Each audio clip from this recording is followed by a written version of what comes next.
Hey everyone, welcome to the Dr. Josh Axe Show, where each and every week I cover the science and principles behind how to grow in body, mind, spirit, and take your health and your life to the next level. Today I'll be interviewing Jimmy Rex. Jimmy is a renowned figure in the personal development space. He's the founder of We Are the They, a global coaching program helping men lead extraordinary lives. He's also a successful entrepreneur, and he's interviewed some incredible people from all over the world. He's also an adventurer. He's visited over 106 countries. And today we're going to be talking about how to redefine healthy masculinity. We're going to talk about the mindset shifts that need to take place in order for you to reach your full potential. We're also going to be diving into some topics about how to find your purpose and live a meaningful life. Jimmy, welcome to the show. Thanks for having me. Yeah, it's a pleasure to be on your podcast, man. Well, hey, I came across your content via. I'm a huge fan of helping people tap into their purpose and reaching their full potential. I think I saw you maybe on a Chris Williamson podcast and some others, and I loved what you were sharing. You know, I think it's so important today that we really discover our identity and who we truly are, because if we're not living out and discovering what makes us unique and living with purpose, you know, I think a lot of people feel empty. And I think a lot of people feel that today. I think there's a lot of people out there who are searching for meaning in their lives. And maybe just to start, share with me a little bit about, for yourself, how you were able to find meaning and find purpose and how other people can do the same. Yeah, it's interesting. If we're working on something that we're passionate about, or that we, that plays to our natural gifts. I was talking to somebody about this the other day. It feels fun. It's passionate. You want to do it. You wake up excited for the day. You go to bed grateful for that day, right? But if not, it all just feels like stress. If you're just working to work or you're working on something else. And so I think, one of the mistakes that I think people in society kind of has this all backwards, but we kind of throw people into things before they have a chance to really discover who they are or what they are. I mean, I don't know if you always wanted to become a doctor, if but I mean, look, you've kind of even changed the way that you go about what you're doing. I mean, you've really made a lot of shifts. We ask people to pick what they want to do for the rest of their lives when they're 17, 18 years old, and they a lot of times just don't know themselves yet. So I got lucky a little bit in the sense that I was just all over the place as a kid. I would try stuff. And, I was talking with Ed Milet on my podcast about this recently, but like the most successful people, they kind of just take action. And in the doing, you kind of discover it. And so I think this mistake that people think is that passion is an input. Like all of a sudden you just figure it out. It's not, it's an output. It's you constantly doing things. It's you constantly trying things. And in the act of doing that, you kind of discover what you enjoy doing and what lights you up.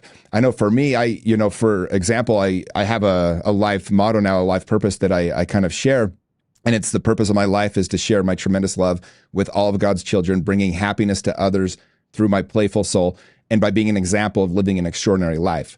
Like that's my motto. I live by that. That is me to a T. But I spent 6 straight days in full, like going back in my past, going forward to my future, like really diving into what I want my life to mean or to have, to be an example of.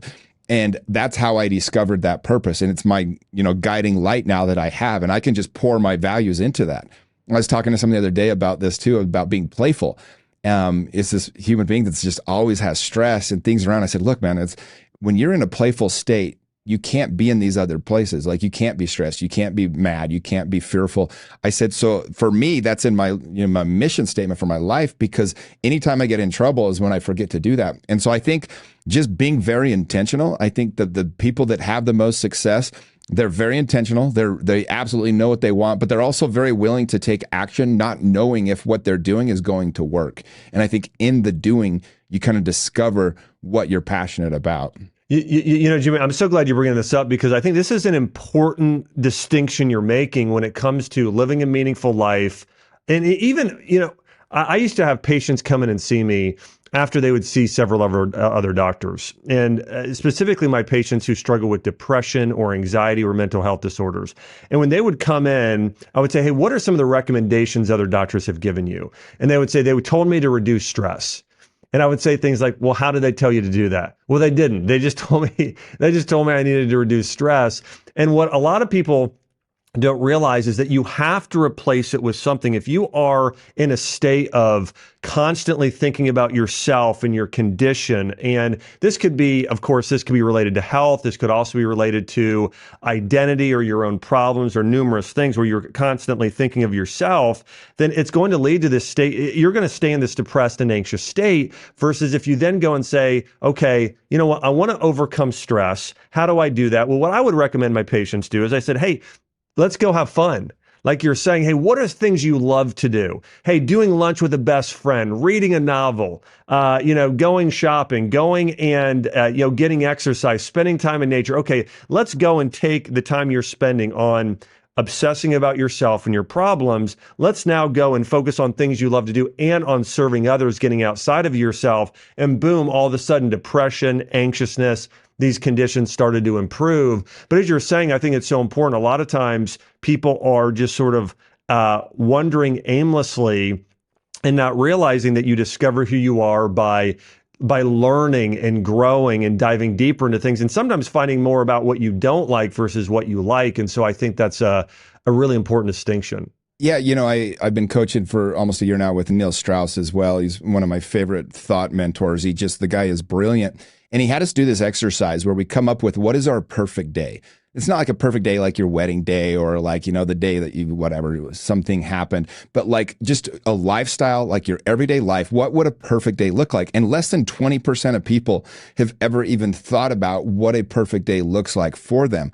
And so how are you going to have a vision for that? How are you even going to be able to bring that into your life every day? The goal is to have more of these perfect days or ideal days, I guess you could say, right?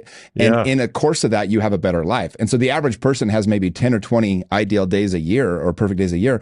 And so like from the moment you wake up, of just knowing like, all right, what would it look like if I just had an ideal day, like a really great day, and mapping that out and then having a vision for it. And then you just put those things in your life more. If you know that your perfect day involves you and your wife going for a hike, well, then you just plan that more often. If you know that your perfect day is you and your kids going fishing, you plan that more often. If it's watching, whatever, if it's just the sunset, then you plan that in your day more often. And the more you do that, the more you end up having an ideal life.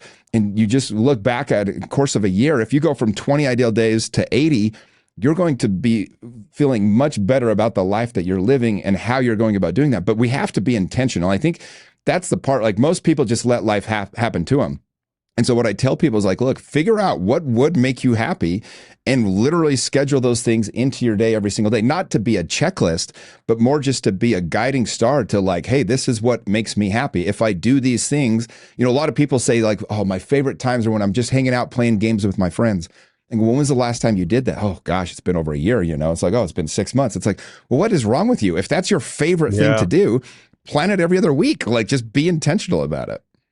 Yeah, it's fantastic. Yeah, I agree. And I think what a lot of people tend to do is say, even in this space you're talking about, the self-development spaces, hey, what does your ideal future look like? But I actually think it's way more practical and maybe even powerful to think about what does your ideal day look like? Mm-hmm. Because that's something I think that people can grab a hold of. They can picture it versus what does your whole future look like in your vision? It's a little bit more abstract. It's a little bit harder to clearly see and plan out this is exactly what it should look like. And so I think that's fantastic advice. One of the things that I know that you talk about in your new book, which I'm excited for everybody to check out and read. I just want to mention here, the book is called, your new book is called Be One, How to Be a Healthy Man in Toxic Times.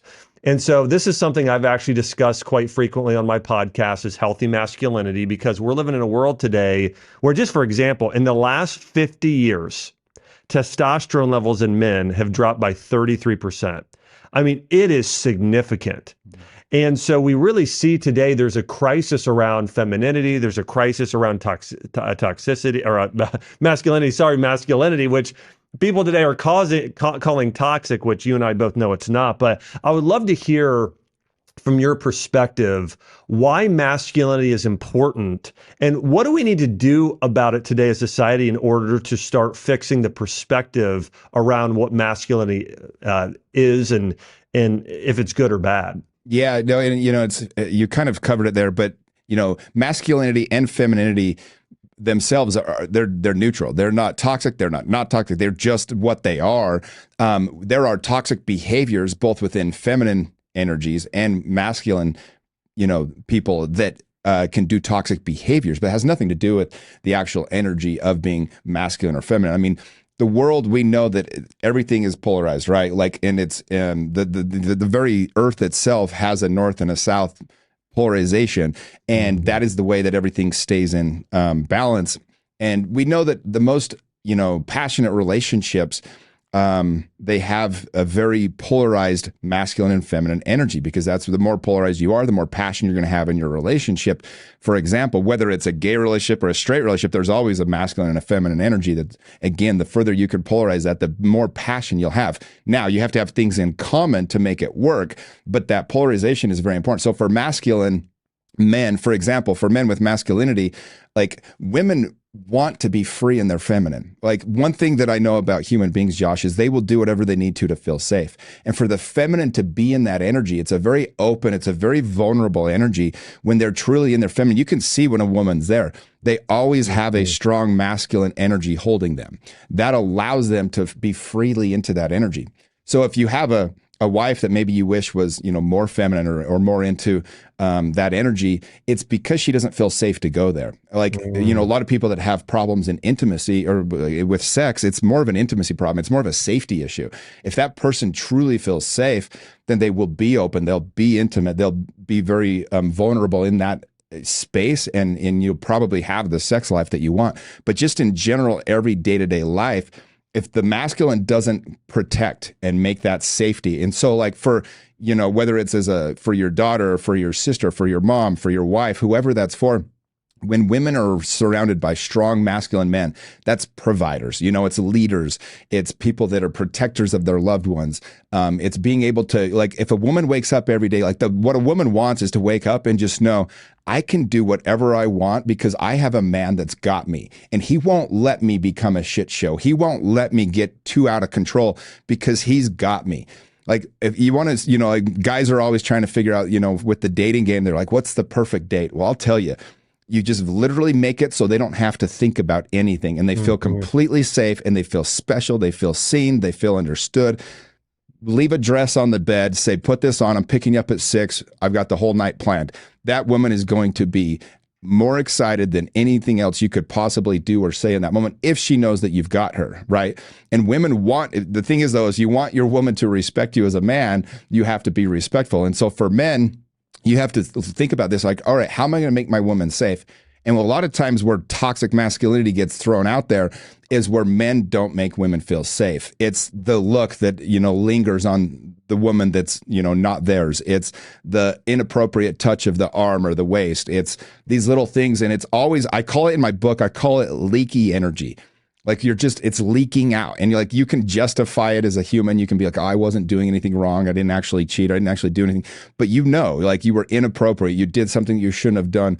And when you do that, the women in your life, if you have a good woman, if you have an intuitive woman, she's going to pick up when you have leaky energy. She's going to pick up when you're thinking about another woman during sex. She's going to pick up when your eyes are just gazing at the wrong thing, and these little things that happen. And that just leads you to more and more toxic behaviors, and ultimately gives you in a relationship where the woman now has to emasculate so that she feels safe. She has to start protecting herself. She withdraws her vulnerability. She withdraws, that feeling of freedom that she had with you. And all of a sudden you're frustrated because she's no longer feeling as sexy or as beautiful to you. But what you're lacking is that feminine energy, and you're the one that caused her to lose it. And so that's where men have to be careful. It's like, we are going to have the relationship that we deserve. And so if you provide that safety, emotional, physical, spiritual safety, where you truly are connected that way, and you make it safe for them to be whatever they need to be, then the woman will fall into that, because that's their natural state. That's what they want to do. The feminine wants to go there, but they won't do it if the guy doesn't provide that space.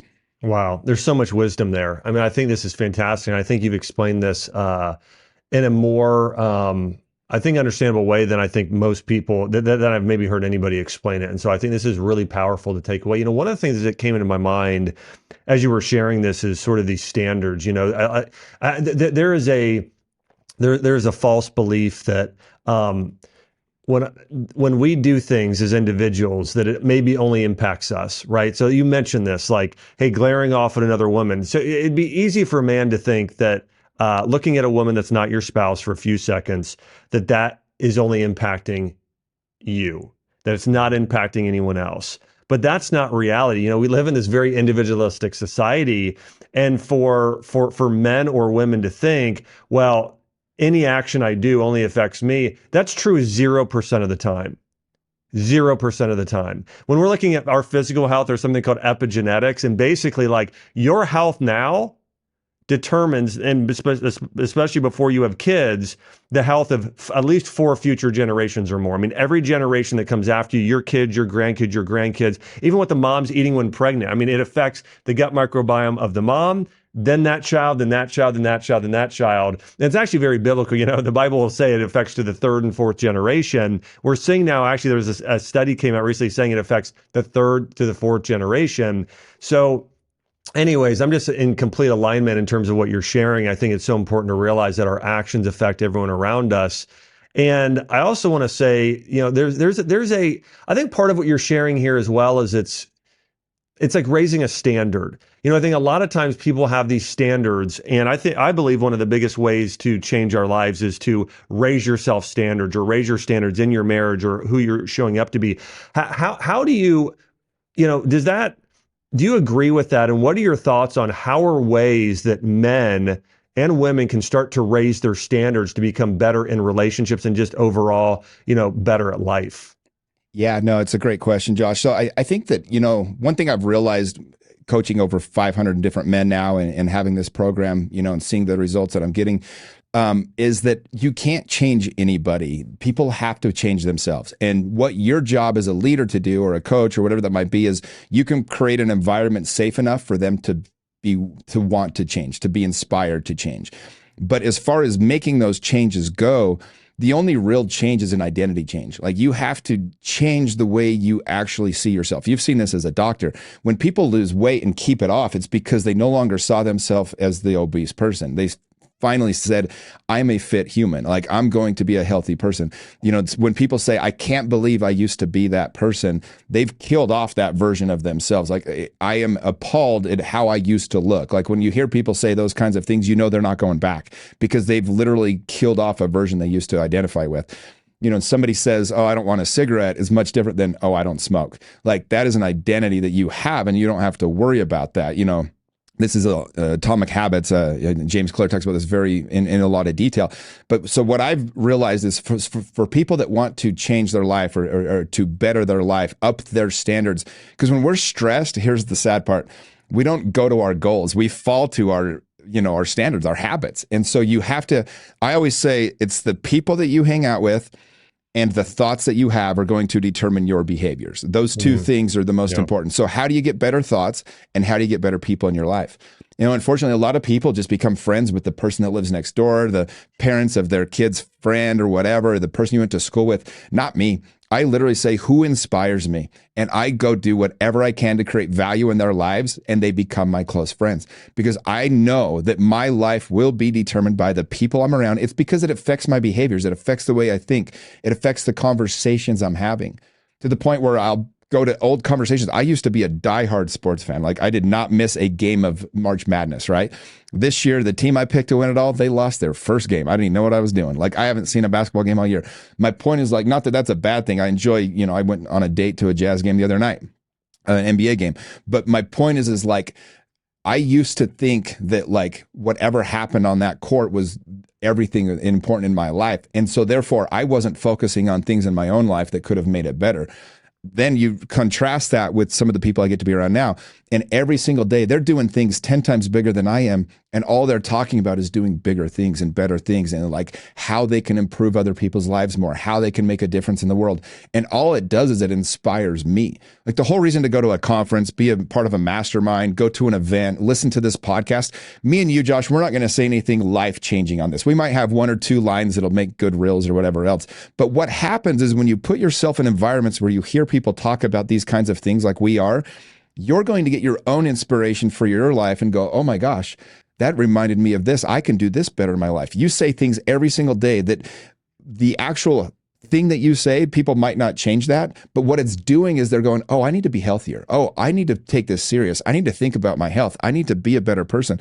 And so by being in the conversation, by just putting yourself, where you're listening to these podcasts or you're doing these things, you're going to become a better version of yourself. You're going to up your standards. You're going to no longer settle for a version of you that's less than what you know it can be.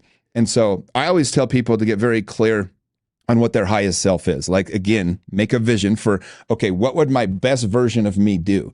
Right. And I get very clear on, I actually have them put a name to it. I learned this again from Tony Robbins. Mine's Spartacus. I have a sword here tattooed on my middle finger because that reminds me, like, he was, freed the slaves and he was a leader and he went first and he was he loved and he was passionate and he cared for others that couldn't take care of themselves. And so, like, for me, my highest and best self, I know what that looks like, and then I can relate that to Spartacus. And so I can always call upon that.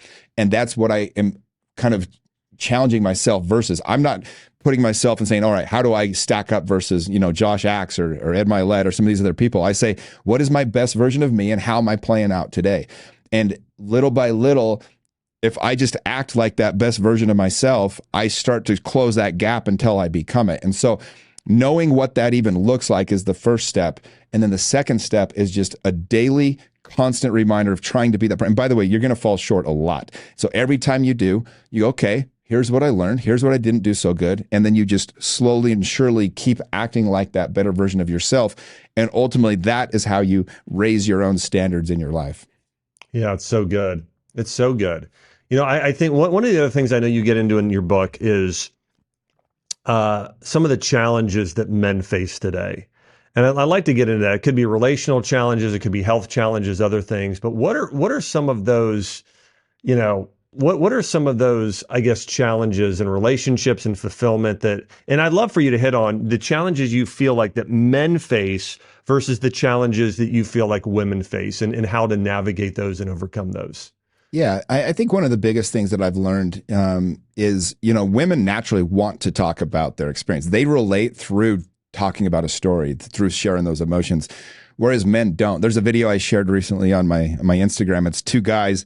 They go to a soccer game together, and the one guy's all decked out, and he's screaming, he's yelling the whole game, and he's excited, and he's talking to his buddies. Other buddy's just sitting there. He's kind of quiet. You can tell he's got a lot going on in his head, and it keeps showing him, a couple of weeks apart, and then it shows the final part of it is the one guy that was quiet is actually gone. You can tell that he, took his own life. They do it so you can tell that he took his own life, and you realize, like, oh, one of these dudes had a mental illness. Sorry, it was the guy that was screaming and yelling the whole time that looked excited. It was the one that took his life. And so you never know what people are going through because men don't talk about the real things. The guy was able to talk and cheer and yell at the game all day, but he never talked about what was going on inside. And so a lot of times, men, I think the biggest issue is it hasn't been safe for us to talk about your feelings or talk about what's really going on. You go to your spouse, and maybe that's the person you're already having problems with, but also it makes you look weak and all these different, you think, right? And so you're like, well, if she knew, maybe she's going to lose attraction to me. Maybe she's going to feel unsafe, which there is truth to that. You have to do it in a way so that, you have to actually do something about it if you're going to talk about it with your spouse. But there hasn't been for a long time this safe place. And society more and more is making it difficult for people to get together. I always say the devil divides us and God brings us together. Mm-hmm. And so what I try to do is help men be able to get in a place where they can talk about these things. And here's the scary part, Josh. So most people, I ask this question to my men. I say, how many of you, if people knew who you really were, you think you wouldn't be loved? And it's the majority usually, wow. Right? And the problem is people go through their day thinking this. Like, I have guys in my group, I'll tell a couple examples real quick because I think it's important. But I had one guy, 5 years ago, he was dating his girlfriend and they got pregnant, and he didn't think that it was the right thing. So he convinced her to get an abortion. They ended up getting married, had 3 more kids since then. He was joined my group, and we were doing a breathwork session where he got to basically have a conversation with the unborn child and heal that. But he got up in front of all of us to share. We do a sharing time with all these experiences so that we can talk about things. And he talked about he's been suicidal for 5 years. He literally that week had a gun in his mouth at one point. And he said, I've never forgiven myself for this. He said, I've never told a soul because I knew if anybody knew, they'd hate me for what I did.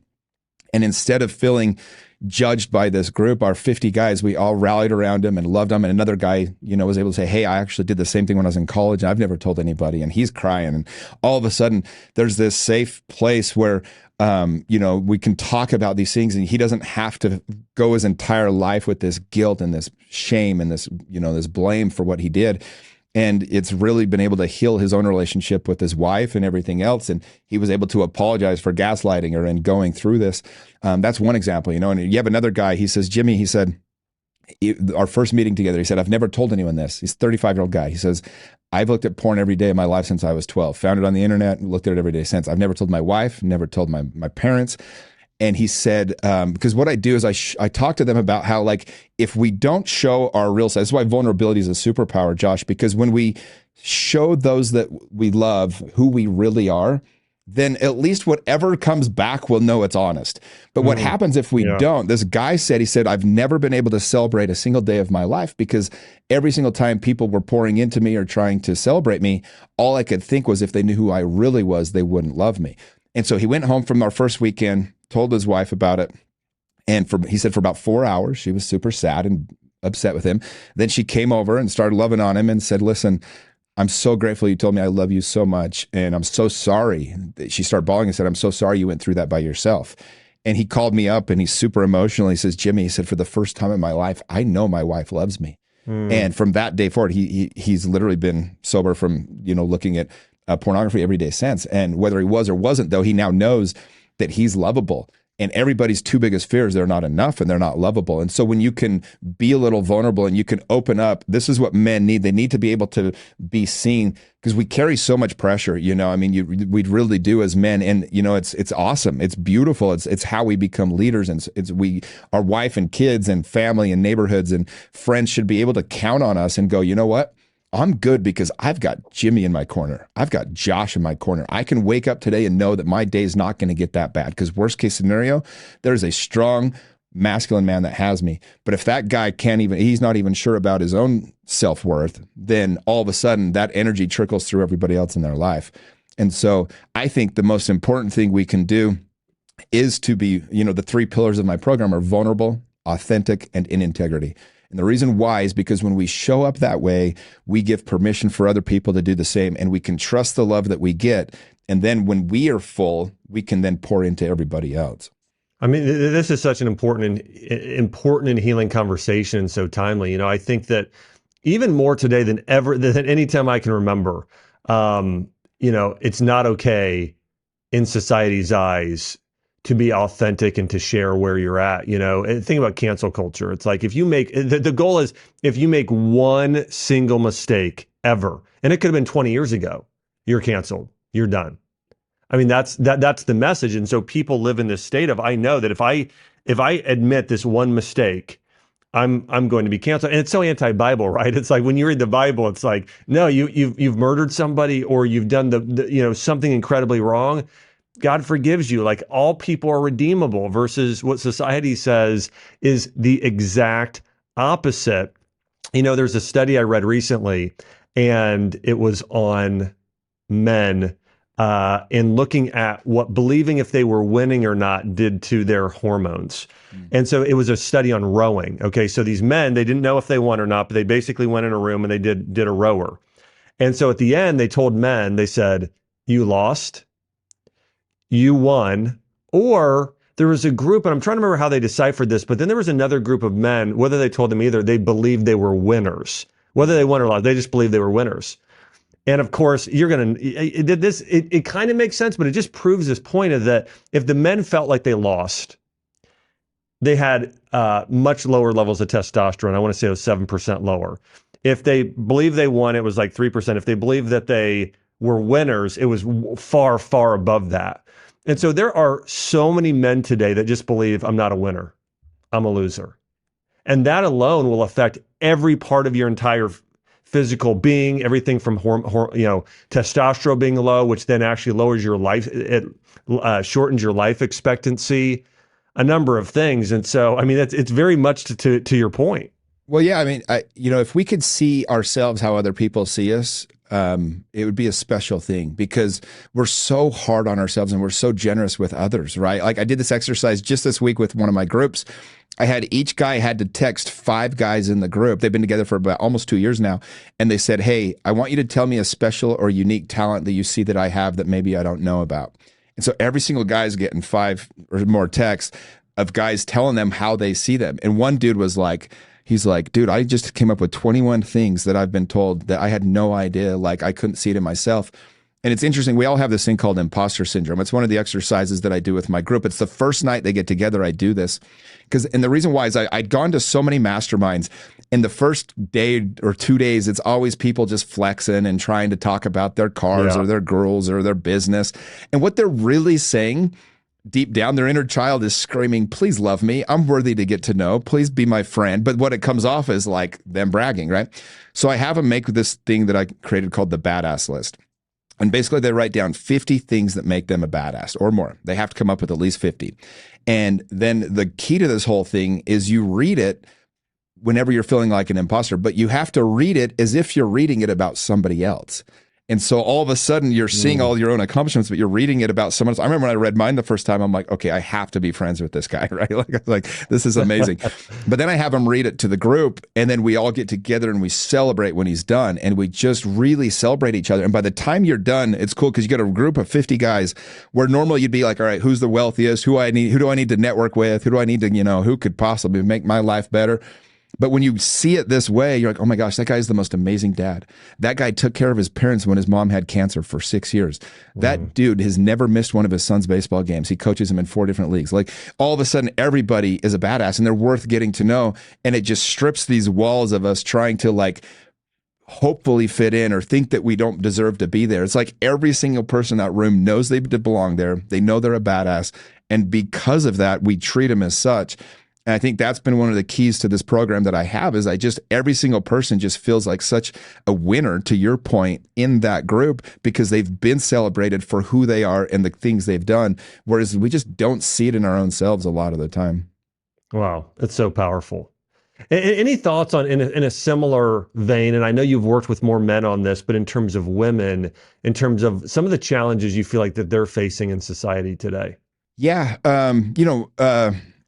Womanhood, mothers are under attack. They want to call them other names, child bearers, extra hole havers. Like you hear these things in the news, like, what are we talking about? These are women, these are moms, I think in general, the family unit is under control. I think women have been lied to and sold something that is not in their best interest. This false idea that they should be more like men.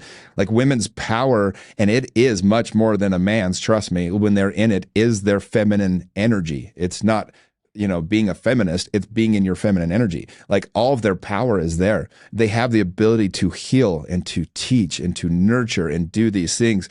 But they've been taught to be, no, you need to be more like men. You need to be treated more like men. You need to be boss babe and boss bitch and all this stuff. And it's actually a lie. Tony Robbins explains it better than anybody. I mean, that guy has coached the most powerful women on the planet. He says every single one of them at their core, no matter how successful they are in their business, they all want a man to just kind of hold that space so they can just fall into their feminine. Like he said that at their core, that's what they want. And so I think women have been told, there's a lot of things you see now. I interviewed somebody recently on one of my podcasts and I met her on a business panel. It was kind of interesting, but as I started to research for the podcast, she actually has 3 million subscribers on OnlyFans, but she doesn't do nudity, but she makes a lot of money and gets a lot of attention from this.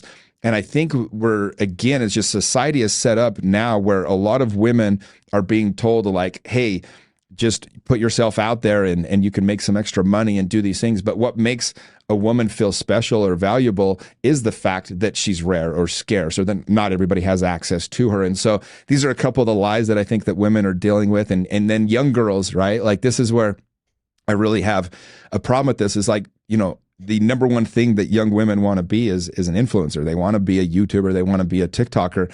and they go on there. I've found myself doing this, but young girls, I think they say 1 in 3 is depressed about this, like younger girls right now, is they see these highlight reels of women and then they see their own life and then, well, I don't have that. I don't have any attention. And so they're seeking validation from external sources. Women, married women do this too. Like they're used to, when they're younger, think about it. You're an attractive young woman. You get hit on all the time. You get married. Nobody's hitting on you. All of a sudden you start posting a couple gym photos on Instagram and you start getting validated. Men start commenting and liking it and it feels good, like it, of course. And so all of a sudden you got this disconnect between trying to seek that validation externally from other people outside of yourself or your spouse. And it just, all of this cuts away at the core of the family unit. And so it's difficult. And I think being aware of it as much as anything is the first step. One of the guys I coach, his wife is beautiful. And she just kept putting these thirst traps out on Instagram. And I finally, because I have such rapport with them, they're some of my closest friends, I pulled them aside. I said, hey, you're a queen, but you're acting like everyone has access to you. Like it's not, you are a queen. People want to be you. Like people aspire to your life. You have an amazing husband and family and all this. And I explained it to her in a way and I said, just like, what is this about? And, it got deep and she's, well, my mom never, boom, boom, boom. And all of a sudden she realized what she was doing. And now she's trying to get her validation from within, which is a healthy way to do it. And from, success that she's having or things that she's doing or, skills that she has, as opposed to putting these, pictures of herself, half naked on the internet. And so these are a lot of the issues I think that are out there. I think that men also are not helping women feel safe. I think that we have a responsibility as men to do a much better job. And, I've been guilty of this in the past. I remember, 4 or 5 years ago, I was in a relationship with a girlfriend and she started acting a little crazy. And I thought it was like she was just being crazy. But truth was, she was reading my energy. I was in my bullshit. I was attracted to other girls and I was commenting on their stuff and I was liking their pictures and I was in my bullshit. And then, it took me a year or two after that relationship ended to look back and go, oh, I did that. That was my fault. Like I drove her there because she was an intuitive woman and she knew that my energy was off. And I had to, fix some things in my own life that she was energetically picking up on. And so I just think as men, it's our job to do a better job to help those women. But in general, I think, those are the issues that women face and they're conflicted because they want to have purpose and passion, which every person should. But I think they're mistakenly seeking it in places where they're not going to get that. I think, some women are wired to find all their purpose and passion in being a mother. Other ones do want to be doing other things and being, in their jobs and things. But if it's at the expense of them being in their power or their energy, I think they're going to wake up one day and wish they'd done it differently. Yeah. I think another challenge or thing that also helps is that, well, one, we're so busy today. It's like, we're so just busy that a lot of this stuff, there's not a lot of awareness around it. I think sometimes people do have a little bit of conviction of knowing, hey, this isn't right, but at the same time, they're just so busy and there's so much dopamine and things that it's, they're sitting at the slot machine, essentially, and they just don't even realize they're doing it. And I think the other thing is there's just not enough communication. I think communication is so key for relationships. Oh, yeah. And sometimes just bringing this up, if you're in a relationship and you feel like something's missing or your partner or spouse isn't living in alignment with who they are, then bringing it up. If you're with the right sort of person, there's a way to do it gently and just say, hey, it's making me feel this way, and be able to address those things. And so I think that, these are all really, really important. And I think you're just spot on so much of this, Jimmy. Another thing I've heard you talk about is purpose. And I've quoted this a few times, but there's a study that came out that said about 25% of people know what their purpose is.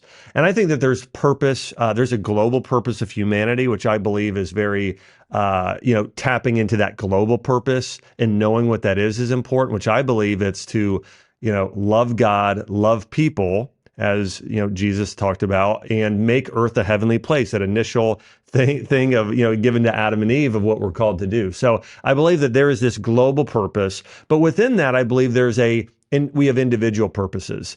And one of the things I think that you have done a good job clarifying is that I think a lot of people feel like they don't know their purpose because they're kind of sitting there waiting for the one thing, the one purpose. And you talk about this versus, is it possible that maybe we have multi-purposes? in our life. Yeah. And I think, your purpose is going to change throughout your life too. But again, I just study people that are smarter than me. But, David Deida, who wrote The Way of the Superior Man, I think that's the best book ever written for men, by the way. If you pick up Josh's book, pick up mine, and then pick up that one, because it's the best book ever written for men. But, every guy, every man on this planet has a life's purpose, right? If you think about it as like two holes, like every man needs to find his romantic partner and then this life's purpose. And, Tony Robbins says a lot of the mistakes that people make is they make their woman their life's purpose. And even a woman knows that the guy is not living his purpose if he makes it about her. And so she starts to lose attraction and everything else. But ultimately, yeah, I think there's a couple things in life you got to nail. You've got to nail the person you spend your life with, your romantic partner. And you've got to nail like the purpose. You got to figure out why you're here. There's they say that there's 2 days that every man, and the most important days of their life is the day they were born and the day they figure out why, right? And so it's like figuring out that purpose is such an important piece, and it's not going to come like just in the night. Like you're going to figure it out by, again, taking action, doing things, and your purpose is going to change. Like my purpose now is much different than it was back when I was selling real estate. I remember when in 2008, this, a good story about this, Josh. I was selling a lot of real estate and then the market collapsed, right? I started in 2005, had 3 great years, the market collapsed, and it was so hard to sell homes. I was the number 1 agent still in my county, and I was telling my assistant to hold his checks. I mean, I was broke. And the only thing worse than being broke is when everyone thinks you have money. I mean, that was a bad situation, right? And it's not very motivating. I had a lot of debt. I bought some real estate houses that were not good deals. So I had debt and I had bills. And I had to get on the phones for 4 or 5 hours every day and call for sell by owners to try to find new clients. And I knew I had to take probably 20 for sell by owners to sell one, because that's what the market was. We had a 22-month supply of homes on the market. And so it was brutal. I was watching people divorce in front of me every single day, sitting across from the table. And I remember I just needed to be more motivated than I was. It was so hard to get in and make my calls every day. So I wrote on my wall, I said, show up today for your future self, because you never know who's going to need you. And I became obsessed with this idea that I didn't know what my purpose was. I just knew that if I could get through this, if I could become somebody, I could change some lives, right? I could do some good with this. And now on my desk, I keep, it's where We Are the They, the name of my men's coaching group comes from. I used to go undercover with this group called Operation Underground Railroad. And we would go into foreign countries and help rescue kids that were being sex trafficked. I had the opportunity to go on 13 of those ops. It was coming home from one of those ops that my girlfriend pulled over the truck. I was telling her about this, the situation. And she said, hey, I don't want you to do this anymore. I said, what are you talking about? Like, it's not just here. We just did this rescue. We took down these bad guys. And I know, but it's super dangerous and it's a bad environment. I said, I know, but like, this is going to be part of my life's mission now. And she said, well, why can't they just go do it? And without even thinking, I said, well, there is no they. We are the they. And when I said that, it just shot shivers down my spine. Wow. I was like, oh my gosh, what a cool, and that became my name of my coaching program and everything else. My point of telling that story is I keep some of the money we use. There's a plaque I got from that organization from the federal police in Mexico. When we did that rescue, they gave us some of the money we used to buy those girls and to be able to do that. And there's a picture of me with, the federales and everything. And I keep that on my desk now, because when I was making those calls, Josh, when I was grinding to pay off bills and debt, it was so freaking hard. It was so difficult. And the only thing that kept me going is I was like, Jimmy, what's the other option? You're going to be a loser? I was like, just keep grinding and keep going. And, again, Tony talks about this, but when you're in the tunnel, when you're in the shit, the problem is you don't know when it's going to end. If you've ever been in a long tunnel that's black, the sucky part is you don't know how far it is. And when you're in it, it just feels like it's never going to end. Sometimes it goes 10, 15, 20 years.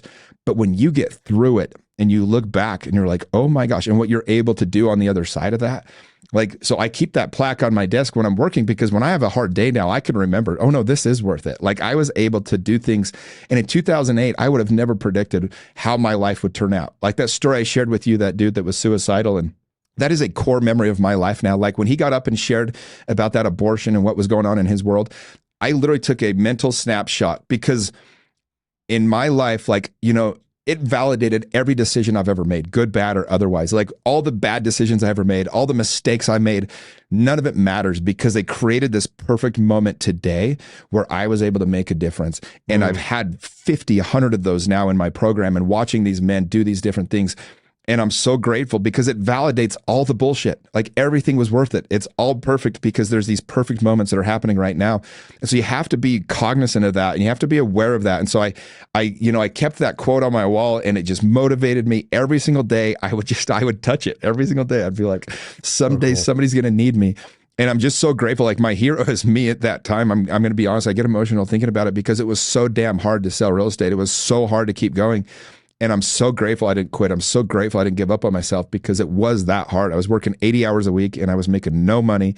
And ultimately, I got to a point where my motivation, everything shifted and I was able to really make something that makes a difference for people. But it was because of what I did when it sucked. It was because of what I did when I didn't want to do it, where there was no reward. I had to have a vision for this future person, this future event was going to happen.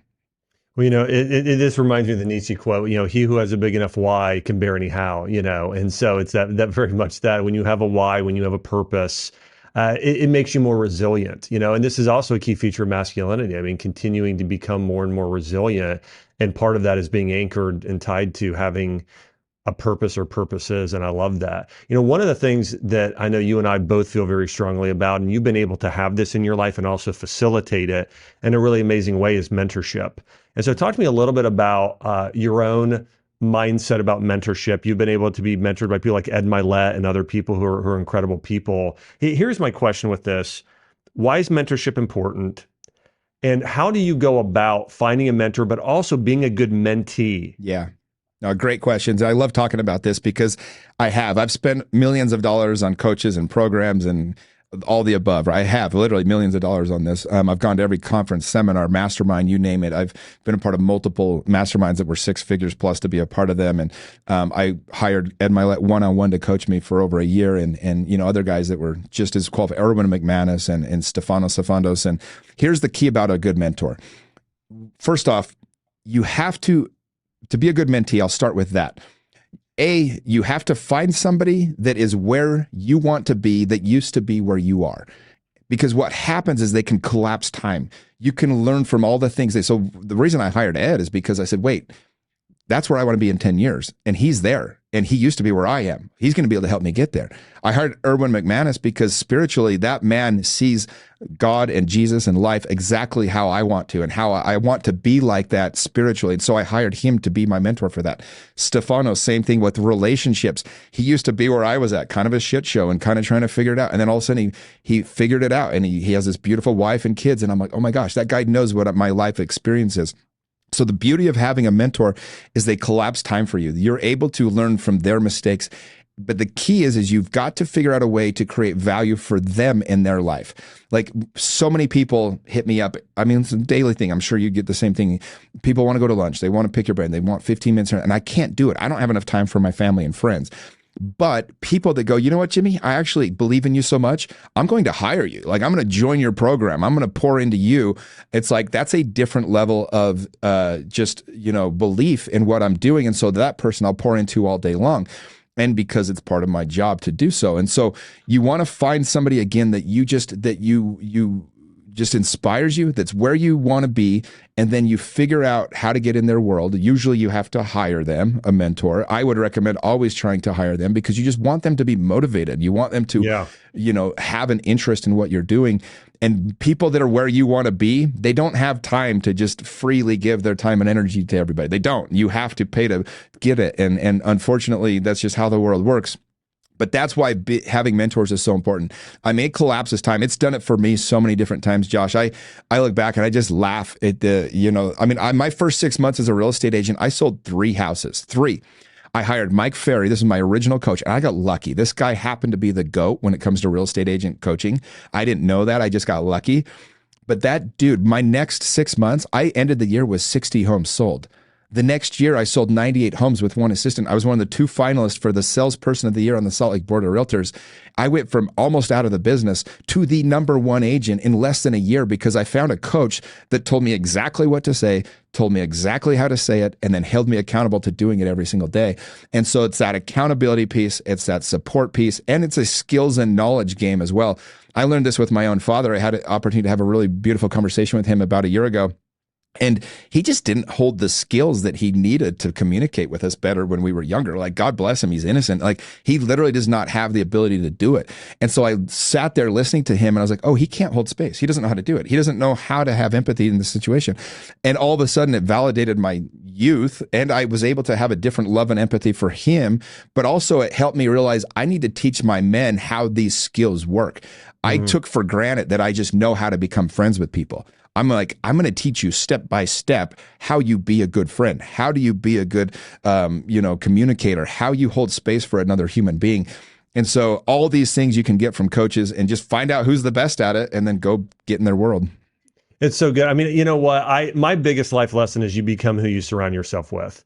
And having these coaches, I mean, every success I've ever had in my entire life has because I have had a mentor and modeled them and had them pour into me. I mean, it is, I am with you on this more than anything. And everyone here who's listening here, one, I think it's important to try and have mentors, be multifaceted in mentorship. Like for instance, as Jimmy mentioned, like Erwin McManus, who we've had him on the podcast and he's a friend, love what he does, but going and finding a spiritual mentorship or mentor, having mentors that are relational mentors in your career, and having both some in person if you can locally, but also from afar that you're paying as a coach or you're just learning. Like, now I have not met, and I hope to here in the near future, Jordan Peterson.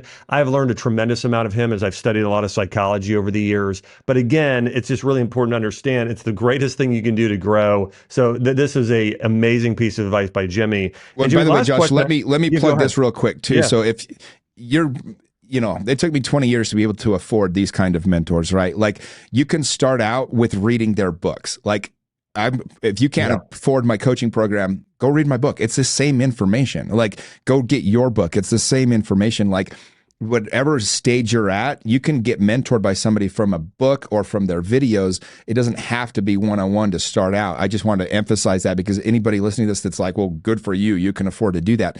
No, go buy Ed's book. Go buy your book. Like, go do, that's the way. I read 500 books on self-development before I ever hired a personal life coach. Yeah, and as an example, again, I mentioned Jordan Peterson here. I read 12 Rules for Life. I've read his second book. I read the book he wrote back when he was a psychologist. I went and downloaded his Exodus series. I went and watched all of his college lectures. All of it was free. I've watched all of it. And to your point, you want to dive fully in there and give it your all to learn and grow, to become extraordinary. Last question, Jimmy.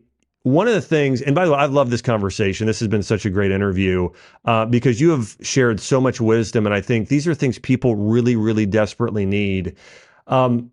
You are really committed to living an extraordinary life. And I've seen that in your podcast. I've seen that in what you've shared yourself even today. What are some things that people are listening or watching this need to do in order to live an extraordinary life? Number one is, it's the first question I ask everybody that I coach. I say, if everything were to go right in your life for the next 5 years, what would your life look like? Because most people have no clue. 99% have no idea what the answer to that question is. And if you don't know, how are you going to build it?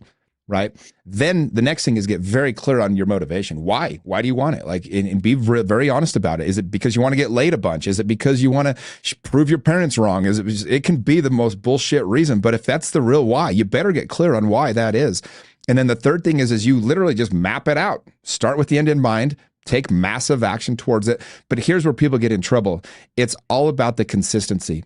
I started this podcast that I do 7.5 years ago. I've never gone a week without putting out an episode. Never, not once. Like, I post every single day on my TikTok and Instagram. That's why it grows. Like, it's the consistency over time. There's not going to be this one event in your life that changes everything, Josh.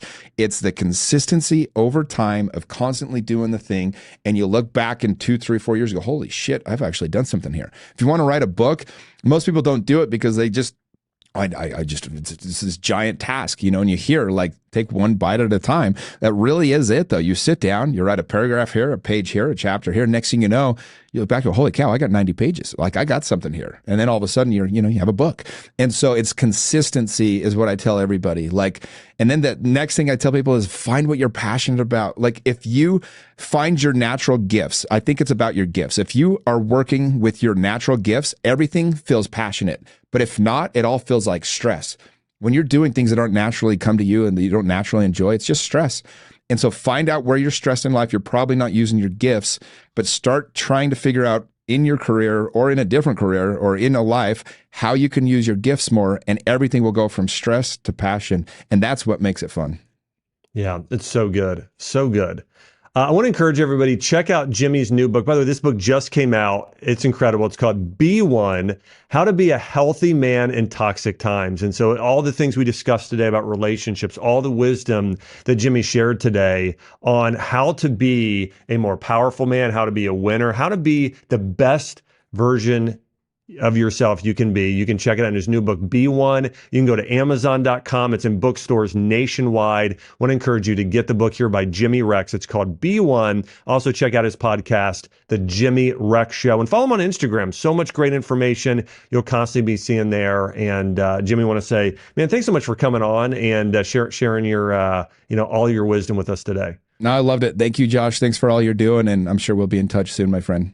Absolutely. Well, everybody, hey, thanks so much for tuning into the Dr. Josh Axe Show. Remember, each and every week, we explore the science and the principles of how to grow in body, mind, spirit, and take your health and life to the next level. Hey, make sure to subscribe, like, and share. Thanks to everybody who's on mission with me. And again, this is why I loved this conversation with Jimmy today is, every time you listen to this podcast, you're getting better. You're growing and you're growing and you're growing and you're becoming the best version of yourself. Again, thanks so much, Jimmy Rex, for sharing all your wisdom today. Thanks so much, everybody, for listening. I'll see you on the next episode. Hey, if you liked this episode, then you're going to love my interview with Erwin McManus, where we talk about how to create a mindset shift in order to become the greatest leader and person you could possibly be. Click here to watch it now.